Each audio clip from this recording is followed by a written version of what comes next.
All right, first I'd like to say good morning to everyone and that I appreciate you coming out this morning and would like to thank you very much for attending this historic press conference. Never in the history of Maryland have two inspector generals from different jurisdictions had the opportunity to investigate and work together to shine a light on any issue, especially one so important that it affects the daily life in both our jurisdictions, that being water. Never also have both leaders from the jurisdictions, Mayor Brandon Scott and County Executive John Ochefsky, came together to stand behind the findings and to pledge to move forward on this important issue. Now, this is a new time with a new administration, and some people will argue that change doesn't really happen. Well, change can happen, and inspector generals are the living proof of that. In less than 3 years, $4.4 million in waste and fraud has been identified by my office, and there's no question that this type of impact is now in motion right now in Baltimore County. This report, which is now available to the public on both Baltimore City and Baltimore County's OIG website, is for the people. And as our mission is to provide transparency and accountability to first the citizens, the water system has been a part of both our governments for over 100 years. Yet some people don't even realize that it's Baltimore City that owns the reservoirs of Loch Raven, Pretty Boy, and Gunpowder. Agreements have existed for over a century, and for that reason the OIG has actually included a historical aspect of water in this report, as well as attempt to clarify and simplify what will be the working model. Now, Inspector General Kelly Madigan and I would like to touch upon a few of the findings with you and then turn this over to the executive leadership to explain the steps moving forward. For any public water system to be self-sustaining, it must provide accurate and timely billing to its customers.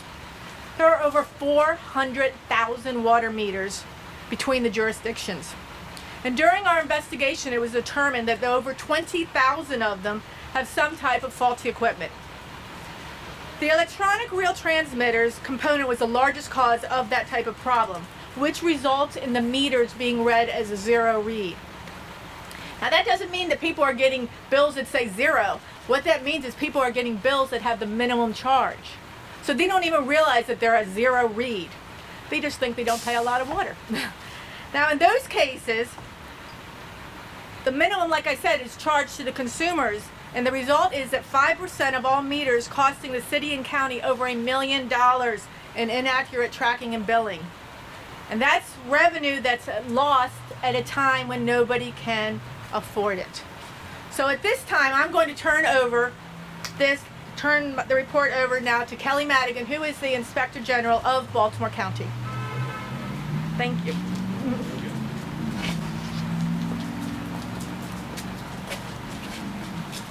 Good morning. My name is Kelly Madigan, and I am the Inspector General for Baltimore County. As Isabel said, water and the water billing system is something that affects each and every Baltimore City and county resident on a daily basis. In fact, Baltimore County residents just received their first water bill since the COVID-19 global pandemic. Our investigation found that increased communication between our two jurisdictions is essential for success. For example, in December of 2017, Baltimore County was asked by management in Baltimore City to establish an email notification system to notify Baltimore City about water issues, whether it was a faulty meter or an issue with billing. To date, that notification system has logged over 12,000 emails. Approximately 8,600 of those emails have not been addressed by Baltimore City. And the majority of those emails have in fact been open for over a year. Those open tickets translate to a loss of millions of dollars in revenue for these two jurisdictions. Another example of a lack of communication is a consultant report by Baker Tilly. Baltimore County hired Baker Tilly in 2018 and paid them $420,000 to perform an analysis of the joint water system and to provide suggestions for improvement. Baker Tilly completed this 75-page report, and Baltimore County shared it with Baltimore City in late 2018 for their comments. Baltimore City never responded to either Baker Tilly or Baltimore County. Standing here today with Isabel, the county executive, and the mayor, I am hopeful that there will be renewed communication and a renewed commitment to the water system that affects so many of the city and county residents. This report was a collaborative approach with the city's Inspector General's office, a joint effort by both offices to identify waste while also identifying ways to be more efficient and accountable to Baltimore City and Baltimore County citizens. The report is the product of the collective efforts of many, and I would like to take an opportunity to thank them now. The Baltimore City Department of Public Works team, the Metropolitan District Financing and Petitions team, and the respective Inspector General's teams. I would also like to take an opportunity to thank the county executive for his vision in creating an Inspector General's office for Baltimore County. Thank you so much.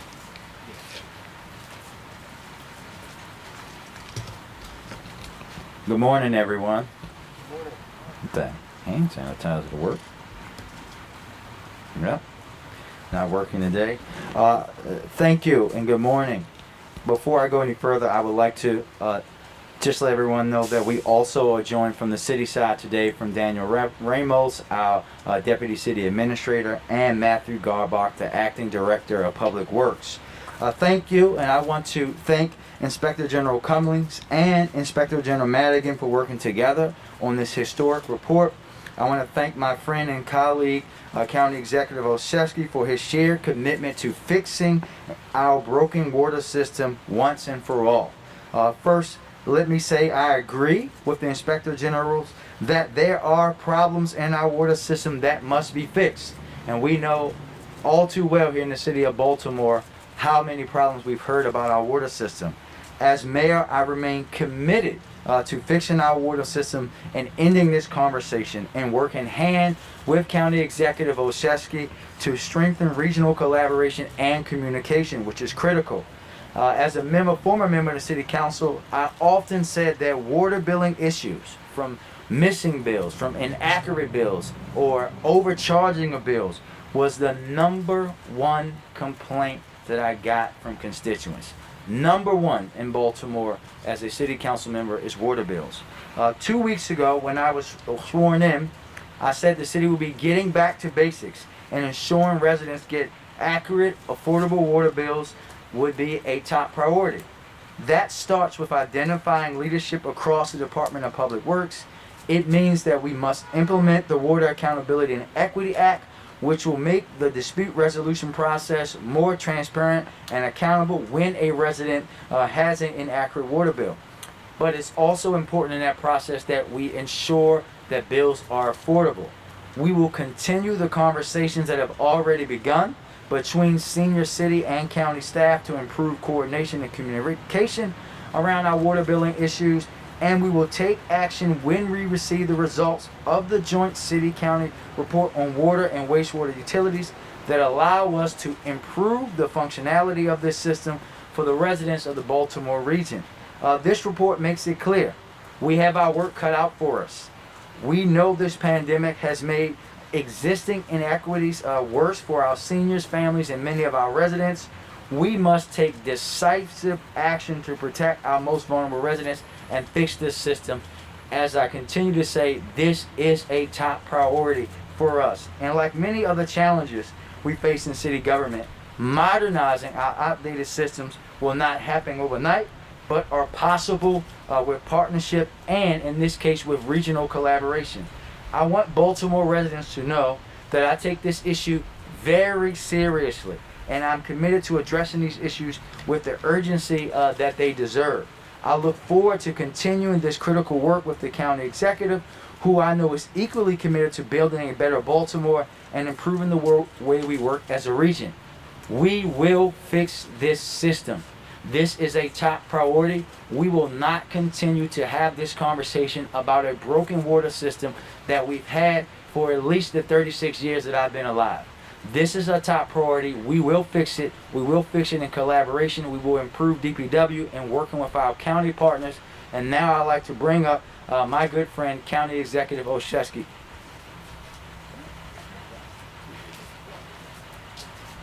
Thank you, Mayor Scott, and good morning to all. Thank you for joining us. I am grateful for the opportunity to be here this morning as we collectively respond to this most recent report from both the Baltimore City and County Inspector Generals. And I very much welcome the opportunity to stand here alongside my friend, Mayor Brandon Scott. Mayor, thank you for your friendship, and I applaud the ways in which you and your team have hit the ground running amid this unprecedented pandemic. I also want to express my appreciation, Mayor Scott, for your willingness to partner with us on efforts just like this, because we all best serve all of our constituents and our entire Baltimore region when we work together. As I've said many times, residents don't live within the confines of our jurisdictional boundaries. And just last week, we saw how governments living this philosophy can improve the quality of lives for all of our residents when our snowplow teams work together for the first time to clear roads that cross borders, rather than simply stopping at the line and turning around. The approach to our shared water system and its long-standing challenges should be no different. Water and sewer are among the most fundamental services that local government provides, and strong communication and collaboration are fundamental to ensure that services are provided effectively and efficiently to our residents and to our businesses. I'd like to thank our IGs for tackling this issue head on, providing a report that can refocus our energy and attention to this critical public issue. We are leading a more open, transparent, and accountable government in Baltimore City, and I know the mayor shares that same value here in Baltimore City, in Baltimore County and in Baltimore City. We're doing it both everywhere. Important findings like this are exactly why we made it a priority to create Baltimore County's first ever Inspector General. It was, in fact, one of the first actions I took as Baltimore County Executive. And since taking on the role as Inspector General, Kelly Madigan has truly hit the ground running. And so I'd like to thank you, Kelly, as well as the Baltimore City Inspector General, Isabel Mercedes Cumming, for your collaboration on this important report. So government, as I said, works best when we're responsive to our constituents and when leaders communicate with one another.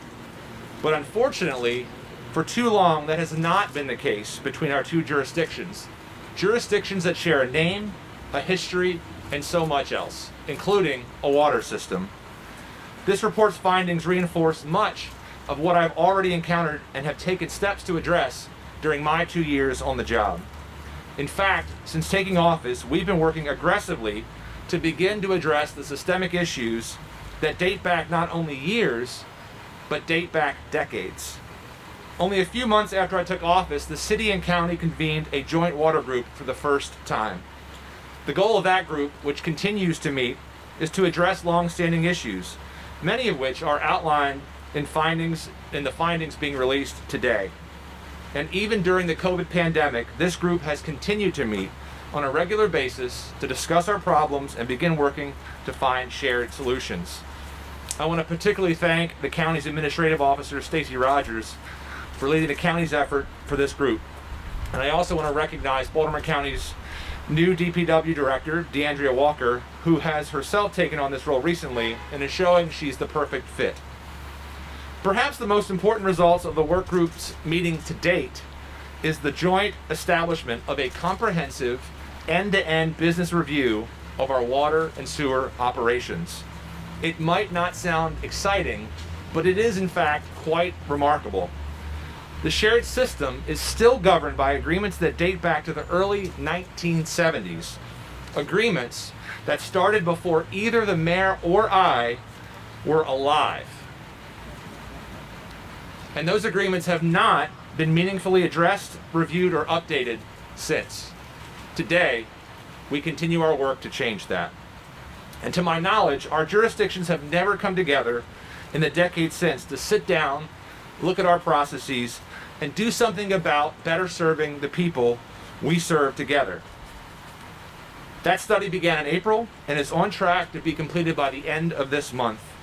I know the mayor and I eagerly await the opportunity to review and share the findings, which can and should provide a new path forward for our shared system.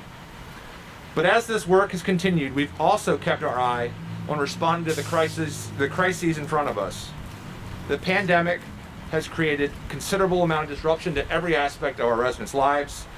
We know residents were frustrated by delays in water bills, and they were concerned about the amount of money they might owe. So we needed to act, and we did. Earlier this fall, Baltimore County executed an emergency contract to ensure we could have all the county readers read and delivered by the end of this year. And thanks to those efforts, bills are arriving. Again, I want to thank both Inspector Generals for their important work here, and I want to thank Mayor Scott for his commitment and his partnership to moving us forward. Together, we're bringing our jurisdictions together on this and other critical issues, and I want to thank the Inspector Generals and again the Mayor for their partnership. Thank you.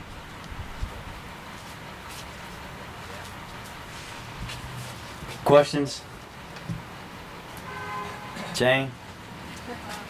There's been discussion, although not necessarily at political levels of your level, over the years of a regional water authority that would control the system that serves both the city, the county, and other municipal customers without necessarily the city divesting itself of its very valuable assets. I want to ask this question of both of you. Do you support a regional water authority? Well, Jane, what I would say is that when you think about what we said today and how this system has been guided by agreements that predate both of us being alive, and we've known how broken the system is, we have to consider everything. And that's what we're doing. For me, of course, I do not want to divest the city's assets and take strength away from the city, but we have to look at everything, and we'll continue to do what's in the best interest of Baltimoreans, first and foremost, but we'll do that in partnership as well. County Executive? Sure. I'll just echo the mayor's comments, Jane, that I think we have to look at all the options that are out there, and that is the exact point of why Mayor Young, former Mayor Young and now Mayor Scott, I applaud them both for embarking on this end-to-end review where we will have the best national practices at our fingertips to make those decisions and determine how we best serve our shared constituents. The report mentioned that Baltimore's meter staff was to be laid off per Mayor Young's decision in October. Has that happened, and is there going to be an emergency contract executed similar to what the county has done? So I said this to someone the other day. We are right now reviewing the action that was taken by Mayor Young and talking with DPW, talking with the union representatives that represent those workers, and you guys should expect an announcement on that very soon from us. This is a question for both of you again. County Executive, you brought up the COVID-19 pandemic and how all of this fits into that. Speaking of the pandemic and just other restrictions that are in place, we're seeing similar positivity rates in both jurisdictions right now. The county has a slightly higher one. But restaurants are allowed to be open for in-person dining. How do you both square the different approaches to this when we're seeing similar numbers? Yeah, I mean, I'll lead by saying every local leader is looking at the data, talking to their hospitals, and making very hard decisions. And I respect the decisions of Mayor Scott, just as I'm sure and confident he respects the decisions that I and other executives are making. I'll just reinforce it is also why I've consistently said that statewide approaches are preferred because they provide a level playing field, they don't confuse residents, and they maximize public health impacts. Yeah, and I'll say again, as always, mine is guided by the science, right? We're talking about now where the city's going to be over 500 people dying from COVID-19. You can see the way the rates are rising. But also, this is what we have to consider. I have the consideration that we have 11 hospitals here in Baltimore City. And when people get sick, they come here. So we have to be thinking about things in a different way. And we know when you see what's happening now, Washington, D.C. is also banning indoor dining. You can see the things that the state of Pennsylvania put in place. This is a serious thing. And this is not something, again, that we folks want to make these decisions, but it's necessary because we are talking about our number one responsibility, and that's to keep people alive. Can I ask a question? Last question, yes, go ahead. Acting DPW Director, Yeah. Matt. Yes, ma'am. One of the particularly most controversial issues about water billing had to do with the Ritz-Carlton condominium. Has that bill been paid? That is being handled by the law department at this point, so there's negotiations that are ongoing with the city law department and representatives for the Ritz-Carlton. So that's all I know on that. But it hasn't been settled at this point. Not to my knowledge. Thank you, everybody.